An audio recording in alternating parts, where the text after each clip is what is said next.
Porque en esta democracia de Chuflay, las mujeres participamos, pero dirigen los hombres en sentido general.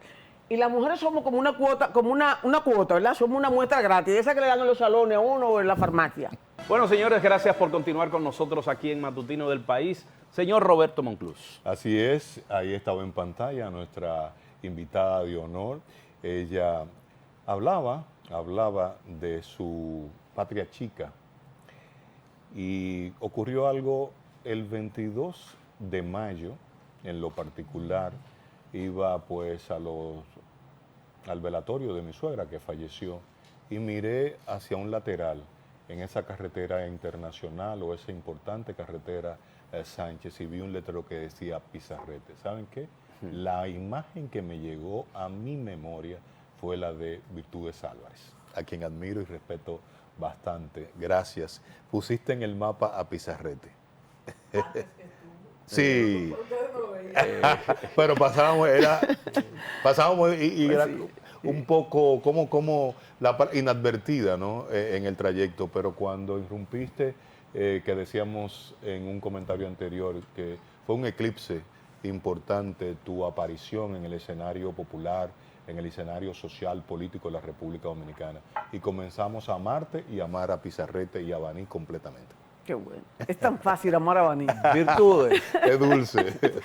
Sabe a mango. Trata de hacernos, Virtudes, un retrato hablado. ¿Qué era Pizarrete en ese tiempo cuando tú comenzaste a vivir? Bueno, hace nada más de 63 años que yo comencé a vivir. Pizarrete, que era una comunidad rural, productora de productos de ciclos cortos, víveres, arroz, se sembraba mucho arroz, mi papá era productor de arroz, guandules, habichuelas, molondrones, fue de las primeras comunidades de la República Dominicana que produjo un molondrón para exportación. Mi papá era productor de molondrón. Terrible. Terrible recoger molondrón cuando está lloviendo. Minifundio, fundamental. Minifundio. Y por supuesto, en el lado este de la entrada de la comunidad están las tierras de los Vicini, sembrada de caña. Ahora hay un parque de producción energética, de energía solar, pero era una comunidad esencialmente agrícola. No había escuela, la escuela que había construida por la propia comunidad, el acueducto que había construido fundamentalmente por la propia comunidad, no había dispensario médico, no había servicio, el dispensario era una casita alquilada al lado de mi casa materna, la carretera no servía, el agua había que cargarle en la cabeza. ¿Y cómo repercutió en Virtudes toda esa realidad amarga, triste? Pero feliz al mismo tiempo? Si yo tuviera que nacer otra vez, naciera en la misma casita, en el mismo sitio, con la misma prima, con el mismo canal, la Rigola, Marcos a Cabral en el patio de la casa, pediría a la carta nacer en Pizarrete. Como no había casi de nada, ningún servicio público, todo había que luchar para conseguirlo. Ajá. Entonces, una realidad material que contribuye a la creación de conciencia y de ciudadanía. Recuerdo perfectamente como ahora el patio de mi casa era una especie de centro comunal. Ahí se fundó la cooperativa de productores de arroz, ahí se fundó la Asociación de Agricultores Sagrado Corazón de Jesús, en el patio de mi casa se fundó el coro de la iglesia Sagrado Corazón de Jesús, ahí se fundó el Centro de Madre Rosa Duarte. Mi papá era de los líderes de toda esa bancada de movimientos comunitarios, no se decía movimiento popular, ese concepto no existía en ese momento, al menos en la realidad dominicana. Bueno, pues ahí estaba yo ayudaba a pasar la lista, a hacer las cartas, que había que dirigirle a las instituciones, y con mi papá de mano fui aprendiendo y construyendo ciudadanía, como ahora dicen desde las ONG, construcción de ciudadanía. Entonces, ahí estábamos construyendo conciencia de clase. Una cosa es ser pobre y nacer así, y otra es nacer en el Naco de entonces, por ejemplo. Y así llega Una cosa era nacer en la zona cañera y otra era nacer en la zona sur de Baní, Claro. Villa Fundación, Boca Canasta, Sombrero. Era diferente a nacer en la zona cafetalera de Baní a nacer en la zona de la costa. Entonces, ese ambiente geográfico también impacta en la realidad económica y eso impacta en el ser. Pero ese no fue el tema que vinimos a tratar, ¿verdad? Podemos Ok, volver no, otro pero día. vale la pena porque Entonces mucha gente... un poco así, bueno, se fue construyendo ese proceso de compromiso, no solo de virtudes, sino de la mayoría de mi generación que Sí. compartíamos. Cuando tú terminabas el cuarto grado, ya no había, la escuela llegaba hasta cuarto grado. Por ejemplo, mi hermana mayor, yo no recuerdo que la vi nunca viviendo en mi casa. Porque cuando ella hizo el cuarto grado, yo tenía 5 años de edad, 4 años. Y para poder estudiar, porque la escuela llegaba hasta cuarto, mi papá tuvo que llevarla a vivir a Baní. Y entonces vivía en la ciudad. Y esa era la hermana que vive en Baní, nosotros en el campo. Luego la llevaron hasta sexto grado, pero cuando llegaba a sexto grado, por ejemplo en mi caso, ya tú te quedabas ahí o te metías a guardia o a policía o a bombero o a marino, en la Marina de Guerra. En esa época había muchos miembros de la Marina de Guerra en Pizarrete porque Por había... lo de las calderas. No, y también habían varios familiares, por ejemplo, primos míos, generales, coronel de la Marina de Guerra, y eso impactaba para que los muchachos tenían trabajo seguro en la Marina de Guerra o en el cuerpo de bomberos. El resto teníamos que bajar a pie al cruce de Pizarrete a pedir bola para ir a Baní a estudiar en el liceo. Luego esa misma situación generó un movimiento de resistencia desde el FEFLAS, Frente Estudiantil Flavio Suero, demandando transporte colectivo para los estudiantes del campo.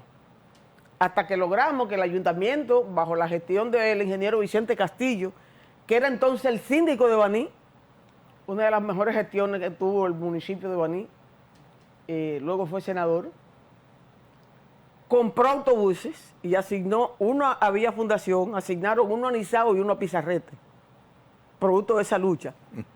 Y entonces la guagua llegaba a Pizarrete buscando a las 6 de la mañana porque, por ejemplo, yo fui egresada del plan de reforma.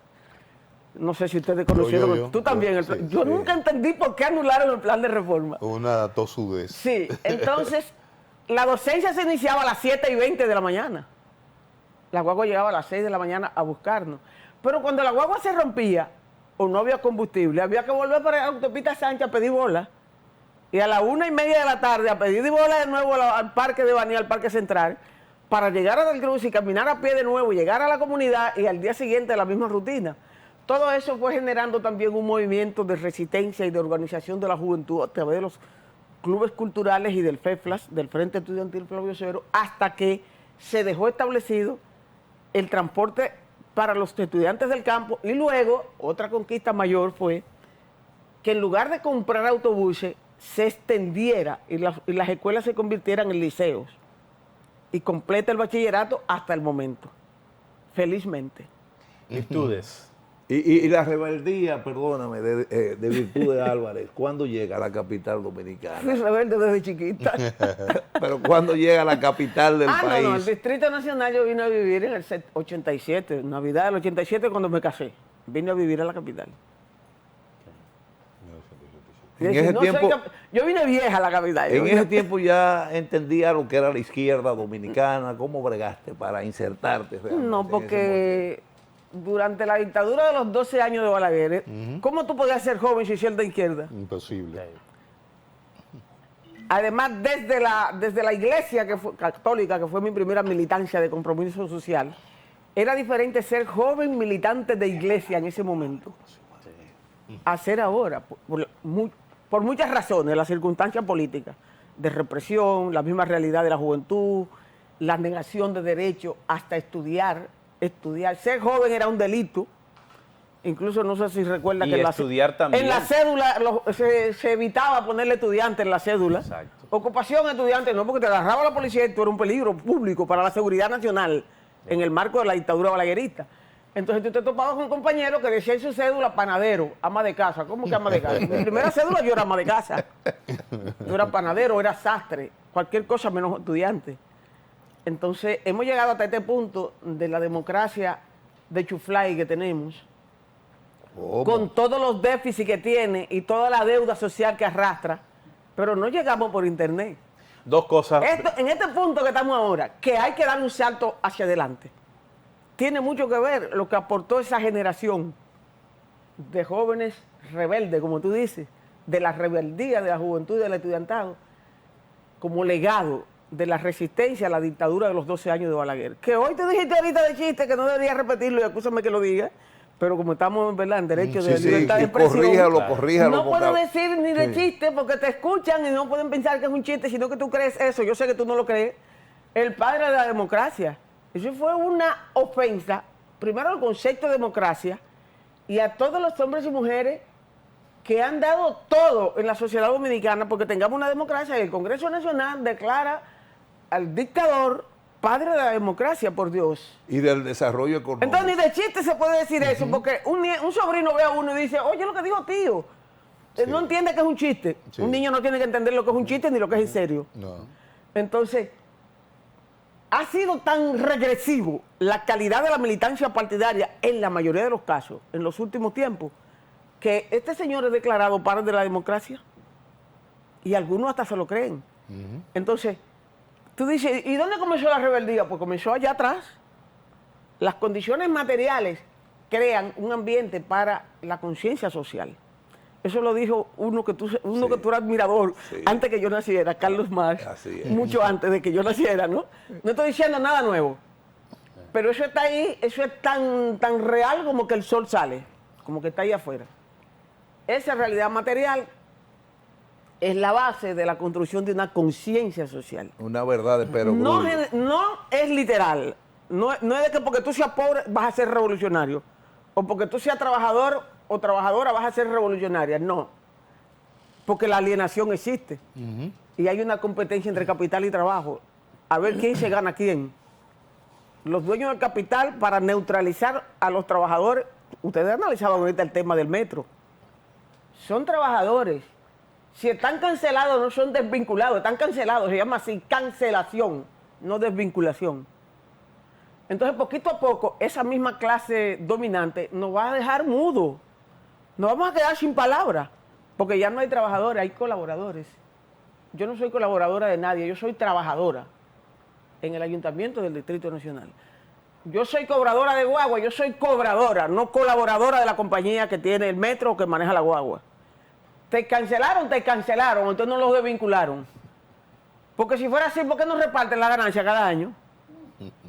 El patrón debería repartir la ganancia porque somos colaboradores, ¿verdad? Si patrón y trabajador colaboramos mutuamente, reparta la ganancia todos los años cuando termine el año fiscal. Y que vamos está a en el repartirla entre Código del todos los que Trabajo, colaboramos. Virtudes. A eso no pasa. ¿Qué dices? Que está consignado en el Código de Trabajo. Hay que la repartición. Sí, no, los beneficios. fíjate la Constitución de la República. Ajá. Pero entonces las leyes son para aplicárselo al chiquito, al contrario, al enemigo, en este caso los trabajadores. Ese tema que ustedes veían ahorita, analizaban el tema del metro, el problema no son ni los trabajadores ni la gerencia del metro.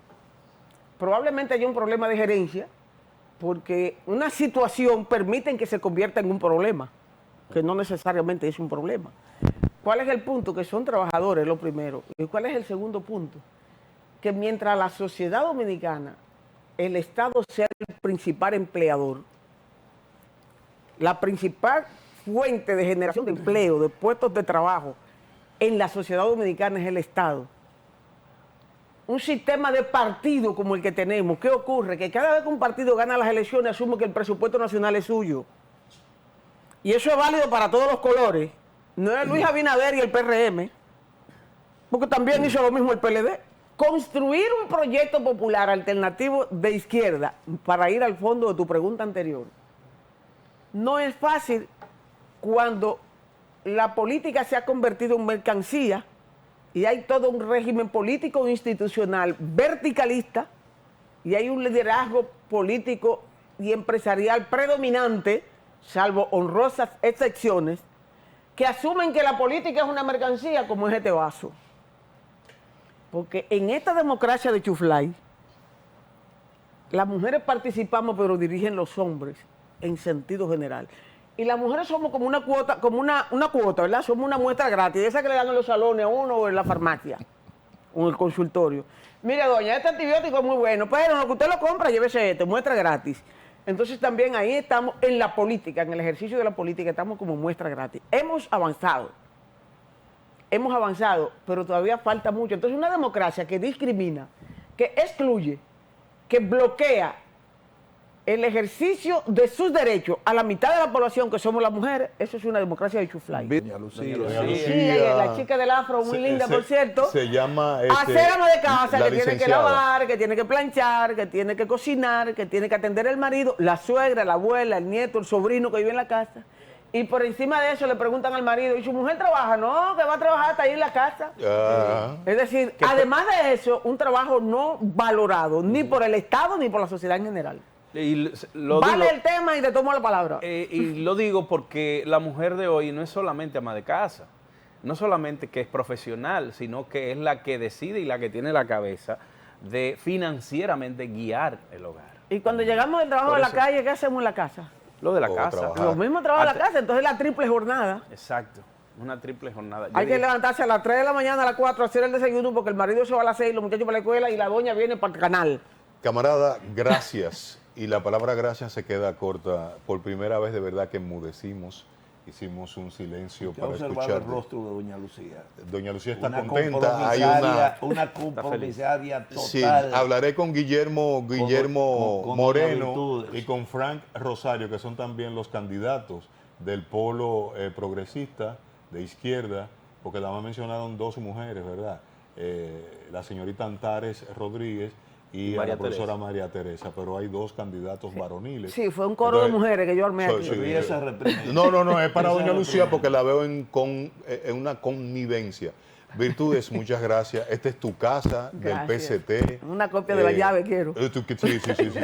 Ven cuando tú quieras. ¿Por qué Manuel Salazar es tan complicado? Me lo responde en una segunda No, pero eso es personal, entrevista. pregúntaselo Nunca tú. Pero complicado en qué. Pero lo llamo y siempre está ocupado, Bueno, que tiene pero una síguelo cosa. llamando, pero porque por en Dios, algún momento yo digo, ustedes pero son es una ocupados. entrevista.